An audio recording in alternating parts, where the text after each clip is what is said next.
adiknya sendiri. Hanya gara-gara pembagian waris. Jadi si adik ini datang ke Gede, kebetulan abangnya ini lagi ngopi. Bawanya surat tanah, "Bang, kita jual lah tanah kita ini." Datang si abang, "Berapa mau dijual?" "Sekian," kata adiknya. "Ah, kok sekian, tak mau lah, aku mesti sekian." Terjadilah perdebatan. Akhirnya si adiknya rupanya udah bawa pisau kian dia. Cucunya abangnya tak terima dia, cucunya abangnya ini karena dicucuk lari ke rumah, sampai ke rumah diambilnya juga pisaunya, dicucuknya pula adiknya. Akhirnya si adik yang mati. Jadi berita ini Bapak Ibu yang dirahmati Allah kembali mengingatkan kepada kita betapa pentingnya untuk mempelajari ilmu waris, begitu juga mengamalkannya, dan yang lebih terpenting sebagai orang tua, bagaimana harta yang kita tinggalkan harusnya menjadi rahmat bagi anak-anak yang ditinggalkan, bukan justru menjadi petaka, musibah. Itulah yang di doa kita waktu takbir keempat salat jenazah, Bu. Allahumma la tahrimna ajrahu wa la taftinna ba'dahu. Ya Allah, jangan sampai setelah meninggalnya almarhum ini ada fitnah, ada bencana, ada musibah, khususnya kepada keluarga yang ditinggalkan almarhum dan almarhumah. Maka Bapak Ibu yang dirahmati Allah Subhanahu wa taala, sekali lagi yang perlu kita tegaskan adalah hukum membagi harta waris sesuai dengan ilmu faraid, ilmu waris yang sudah ditetapkan oleh Allah adalah wajib. Apa, Bu? Wajib, bukan pilihan dia, Pak. Jadi hukum membagi harta ini bukan pilihan. Jangan nanti di masyarakat masih ada berkembang pemahaman, kalau yang bisanya pula dibagi secara kekeluargaan sajalah. Kalau memang bisanya pula dibagi rata sajalah. Ya. Jadi hukum membagi waris itu wajib. Ikuti apa yang sudah ditetapkan Allah. Jangan membuat-buat hukum sendiri. Bapak Ibu yang dirahmati Allah Subhanahu wa taala, pada 2 pertemuan yang lalu kita sudah membahas apa itu syarat-syarat harta waris, kemudian sebab-sebab seseorang dapat waris, dan yang berikutnya adalah apa yang bisa menghalangi seseorang mendapatkan warisan. Ini sudah kita kaji sebelumnya, yaitu seorang pembunuh, begitu juga orang yang beda agama. Jadi walaupun bersaudara dia, walaupun ayahnya itu la yarisul kafir muslim wala yarisul muslim kafir. Orang kafir tak boleh mewariskan kepada muslim, begitu juga seorang muslim tidak bisa mewariskan kepada orang kafir. Jadi asalkan sudah beda agama, walaupun kaya ayahnya, dia tidak bisa dapat. Begitu juga sebaliknya, walaupun anaknya kaya, duluan anaknya meninggal, tapi anaknya muslim sudah masuk Islam, sementara ayahnya masih kafir, non muslim, maka ayahnya tidak berhak mendapat waris. Baik Bapak Ibu yang dirahmati Allah, pada kesempatan subuh kali ini kita sudah masuk kepada hitung-hitungannya. Alhamdulillah sudah disiapkan BKM papan tulis. Ini sekarang ini kita mulai hitung-hitungan. Ini yang sedap nih, Bu, ya. Jadi yang pertama kita bahas adalah mirasuz zauj, bagian seorang suami. Suami dulu apa istri dulu nih, Bu? Oh, terserah ya, yang mana pun jadi ya. Asal cocok lah ya kan. Baik, berarti yang kita hitung sekarang nih adalah bagian seorang suami. Jadi kalau bagian seorang suami berarti yang meninggal istri. Nah, baik. Jadi ini sekarang cerita kita subuh ini bagian ayah-ayah dulu ya Bu. Berarti anggaplah ini yang duluan meninggal ibu, istri lah ya. Anggap aja lah dia ini sekarang nih ibu lah yang bakal meninggal duluan. Anggap contoh, ya kan? Baik ibu-ibu yang dirahmati Allah, kalau seandainya seorang istri meninggal dunia, bagian seorang suami, pertama suami bisa dapat setengah,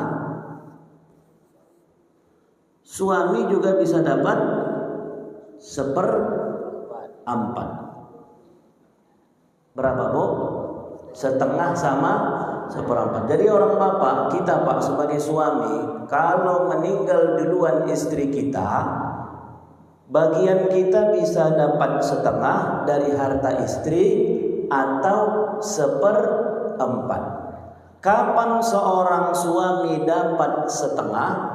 Seorang suami bisa dapat setengah dari harta istrinya yang meninggal kalau si istri tidak punya keturunan. Ya, kalau istri tidak punya keturunan. Contoh, laki-laki waktu nikah sama ibu ini dalam keadaan apa? Janda. Tapi janda tak beranak. Sementara laki-laki duda beranak 5 lah ya, beranak 5 ya. Berarti ibu itu kerjanya mengurus anaknya saja lah ya. Jadi duda beranak 5. Jadi pada saat sudah berlangsung pernikahan, ternyata duluan meninggal perempuan. Ya, meninggal perempuan. Jadi waktu meninggal perempuan dinikahi pada saat dia sudah punya anak 5 orang. Jadi kalau dia punya anak, apalagi sampai 5 anaknya, maka suami tidak berhak dapat setengah. Kenapa? Karena si istri punya anak. Jadi berapa bagian suami? Suami bagiannya adalah 1/4 karena istri punya keturunan. Gak usah pernah dibilang 5-nya deh Bu. Satu pun anaknya asalkan anaklah dia, maka otomatis. Baik Bapak Ibu yang dirahmati Allah. Jadi ini dia. Jadi orang bapak yang perlu kita ingat Pak sebagai seorang suami, apabila meninggal duluan istri kita, maka bagianku bisa setengah. Kapan saya dapat setengah sebagai seorang suami? Kalau istri yang saya nikahi tidak punya anak, tidak punya keturunan. Tapi kalau seandainya istri yang saya nikahi ini pada saat saya nikahi dia sudah punya anak, maka bagian saya adalah 1/4. Jadi Ustaz, bagaimana syaratnya? Rupanya kalau seandainya menikahlah laki-laki sama perempuan, duda sama janda lah misalnya, menikah. Rupanya baru lagi seminggu umur pernikahan orang tuh, ya kan? Tiba-tiba terwujudlah perempuan, saking sonangnya dia nih. Saking sonangnya dibawa laki-laki misalnya bulan madu lah orang tuh kemana?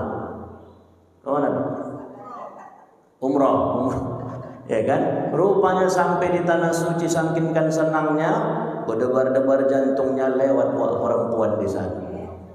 Padahal pernikahannya baru 1 minggu. Mau 1 minggu, mau 1 hari, bahkan baru lagi siap ijab kabul. Saya terima nikah Fulana binti Fulan dengan mahar sebentuk cincin emas tunai. Sah. Tidak berapa lama meninggal perempuan. Ya kan? maka laki-laki yang menikahinya tetap dapat. Kenapa? Yang menyebabkan seseorang dapat harta warisan itu diantaranya adalah pernikahan. Itu makanya banyak juga duda-duda mencari janda apa Bang Tim?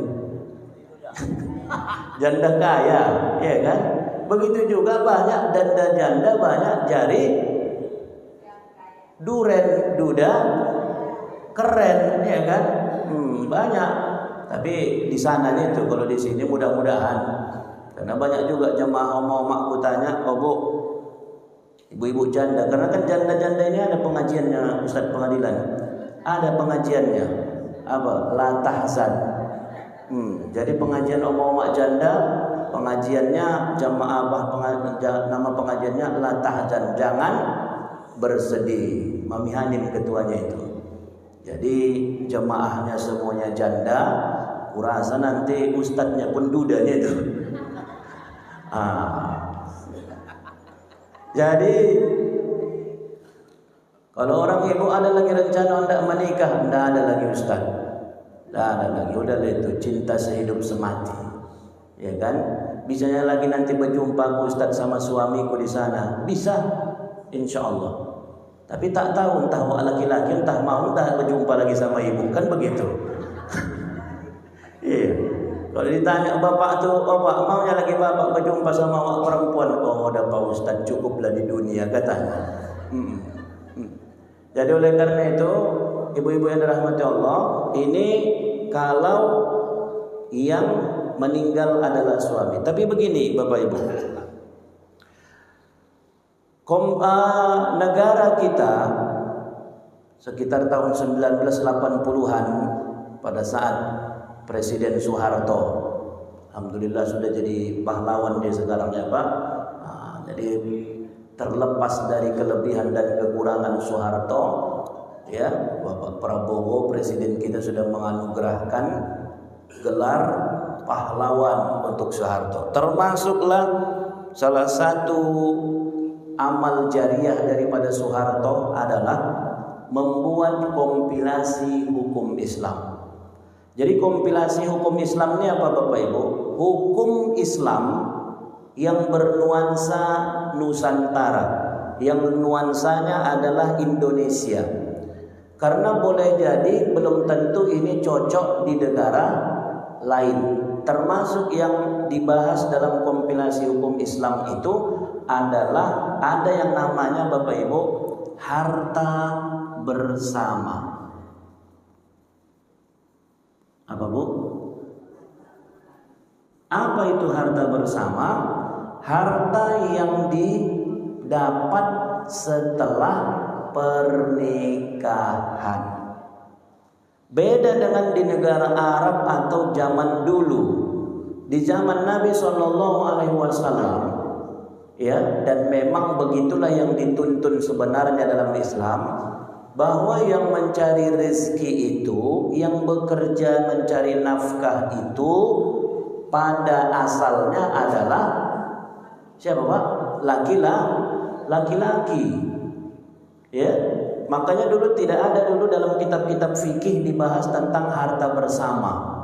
Tapi dengan berjalannya waktu, pada hari ini rata-rata hampir semua keluarga, baik suami maupun istri, sama-sama bekerja, sama-sama menghasilkan uang.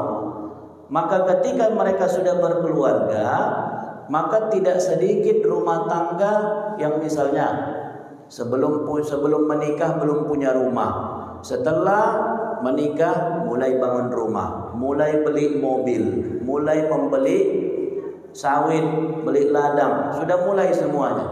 Maka itulah yang diakomodir, yang ditampung oleh kompilasi hukum Islam, adanya harta bersama. Kalau orang kita bilangnya apa Pak? Harta gono gini, ya kan? Harta gono gini, kau begono aku begini, ya kan? Jadi ada harta bersama. Contoh begini, Bapak Ibu.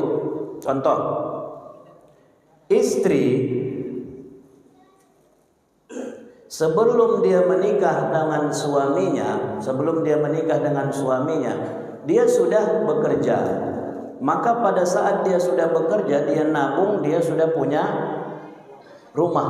Misalnya ada rumah tipe-tipe 36 lah, kaplingan, udah ada rumahnya, dibelinya, dicicilnya kian selama dia sebelum menikah. Udah dibelinya rumah, udah punya dia kereta, ya kan? Udah punya dia kereta, udah punya apa lagi dia? Kebetulan ayahnya juga meninggal sebelum dia menikah, maka dibagilah harta waris. Setelah dibagi harta warisan, ini istrinya ini, si perempuan ini dapatlah misalnya ladang 1 hektar. 1 hektar tanah, pembagian harta waris. Jadi ibu nih sebelum dia menikah dengan suaminya, dia udah punya harta. Apa hartanya? Rumah. Ada 1 rumahnya di perumahan, kemudian dia punya ada 1 motornya NMAX, kemudian ada 1 hektar tanah bagian warisan yang dikasih ayahnya. Jadi setelah dia menikah dengan suaminya, setelah menikah maka bertambahlah aset mereka. Bertambah rumah baru, rumah besar lah ya. Bertambah rumah besar, tambah ladang yang tadinya 1 hektar dibawanya, ini dibelinya dengan suaminya, beli lo orang tuh 5 hektar. Nah, ada mobil, bertambah harta. Maka Bapak Ibu yang dirahmati Allah, kalau yang rumah, kereta sama 1 hektar tanah ini tadi, inilah yang dinamakan dengan harta bawaan istri. Harta bawaan istri pada saat nanti dia meninggal duluan, maka harta ini tidak dibagi dua. Tidak dibagi dua, karena itu murni milik istri. Tapi kalau seandainya meninggal istri, ya, maka rumah, ladang yang 5 hektar, kemudian mobil yang didapat setelah mereka menikah, maka itulah yang dinamakan dengan harta bersama. Jadi prinsipnya harta bersama, Bapak Ibu yang dirahmati Allah, ya, ketika terjadi apakah dia perceraian hidup atau dia meninggal dunia, maka sebelum harta itu dibagi sesuai dengan bagian warisnya, maka dibagi 2 terlebih dahulu. Kenapa? Karena Bapak Ibu, waktu bangun rumah ini, ya, waktu membeli ladang, istri ikut nyumbang, ya kan? Misalnya beli ladang 500 juta harga ladang ini, maka cicilannya misalnya tiap bulan 10 juta. Istri nyumbang 5 juta, suami nyumbang 5 juta. Berarti masing-masing punya saham ketika membeli ladang. Bukan duit suaminya sendiri nih. Begitu juga dengan rumah yang mereka bangun. Istrinya juga ikut beli semen, ikut beli segala macam. Maka ada saham istri di situ. Begitu juga dengan beli mobil, DP-nya tabungan istrinya. Maka di situ ada saham istri. Kecuali nanti misalnya Bapak Ibu memang si istri tidak menghasilkan uang, ya, apakah dia di rumah, itu pun nanti kalau dibawa ke pengadilan agama, bisa jadi nanti istri walaupun dia tidak bekerja, walaupun dia tidak menghasilkan uang, tapi karena dia yang mendampingi suaminya, mencucikan baju lagi, menyiapkan makannya, menguruskan anaknya, semua dia menyiapkan. Walaupun dia tidak bekerja di luar, tapi dia bekerja membantu suaminya di rumah, maka itu pun termasuk nanti ikut memberikan saham kepada harta bersama. Maka Bapak Ibu yang dirahmati Allah, kita kasih contoh soal meninggal seorang istri yang ditinggalkan ahli warisnya suami, kemudian yang ditinggalkan juga adalah seorang ayah. Artinya Bapak Ibu, ketika si istri ini tadi meninggal, ahli warisnya yang ada itu cuman suami sama ayah si istri. Harta yang ditinggalkan, ya, harta yang ditinggalkan, misalnya kita bikinlah 2 miliar. Apa harta yang 2 miliar itu? Yang 2 miliar itu dari mana dapat yang 2 miliar? Maka Bapak Ibu, ketika si istri meninggal dunia, maka yang perlu dibahas dulu inventarisir, data, ya, apa saja harta yang dimiliki bersama sama yang dimiliki oleh si istri. Maka dicatat, istri rupanya sebelum dia menikah dia punya rumah, dia punya kereta, dia punya tanah 1 hektar, warisan ayahnya, ya, warisan omaknya, karena ayahnya masih hidup, warisan dari omaknya. Kemudian setelah dia menikah dengan suaminya, maka dia punya rumah, dia punya ladang, dia punya mobil. Kita buatlah misalnya contoh rumah, ladang sama mobil. Ini kalau dihargai jadi uang, ini sekitar 2 miliar. Kalau rumah, motor sama tanah 1 hektar, kalau diuangkan misalnya dia 1 miliar, ya. Maka 1 miliar ini harta bawaan istri, sedangkan yang 2 miliar ini harta bersama. Maka yang namanya harta bersama, ketika salah satu meninggal dunia, terlebih dahulu dibagi 2. Maka 2 miliar dibagi 2, jadi tinggal 1 miliar.